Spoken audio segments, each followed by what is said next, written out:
మిమ్మల్ని అడిగితే కేసులు పెడతారా? మీరు కేసులు పెడితే నేను భయపడతానా? అరే బిడ్డ, నేను కేసీఆర్ శిష్యుని, నేను భయపడే ప్రసక్తే లేదు. మీరు ఇట్లాంటి 100 కేసులు పెట్టుకున్నా కూడా మీరు ప్రజలకి హామీ ఇచ్చిన 6 గ్యారెంటీలు ఇచ్చే వరకు మేము కేసీఆర్ గారి నాయకత్వంలో ప్రశ్నిస్తూనే ఉంటాం, మిమ్మల్ని అడుగుతూనే ఉంటాం. మీరు 100 కేసులు పెడితే పెట్టుకొని కేసులకు ఎవరు భయపడేటోడు లేడు. మీరు బాగా ఇబ్బంది పెట్టి కేసులు పెట్టినా కూడా మా హుజురాబాద్ నియోజకవర్గ ప్రజల కోసం, తెలంగాణ ప్రజల కోసం మీరు మమ్మల్ని జైల్లో పెట్టినా కూడా జైలుకు పోవడానికి కూడా నేను సిద్ధంగా ఉన్నా. మీకు కేసులకి భయపడేటోడు కాదు. ఖచ్చితంగా మీ 6 గ్యారెంటీలు ఇచ్చే వరకు నా గొంతు విప్తూనే ఉంటా, మిమ్మల్ని ప్రశ్నిస్తూనే ఉంటా, మీకు అడ్డము తిరుగుతూనే ఉంటా.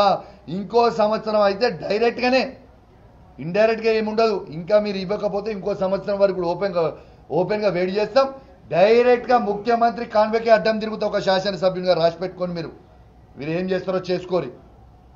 పోలీసు వాళ్ళని వాడుకొని లాఠీ దెబ్బలు తినడానికి కూడా మేము రెడీగా ఉన్నాం. మళ్ళా మేము 5 ఏళ్ల తర్వాత అధికారంకి వస్తాం. ఎవరైతే మమ్మల్ని ఇబ్బంది పెడుతుర్రో అప్పుడు ఉంటుందిరా మీకు స్వామి రంగా, మామూలుగా ఉండదు, గుర్తుపెట్టుకో.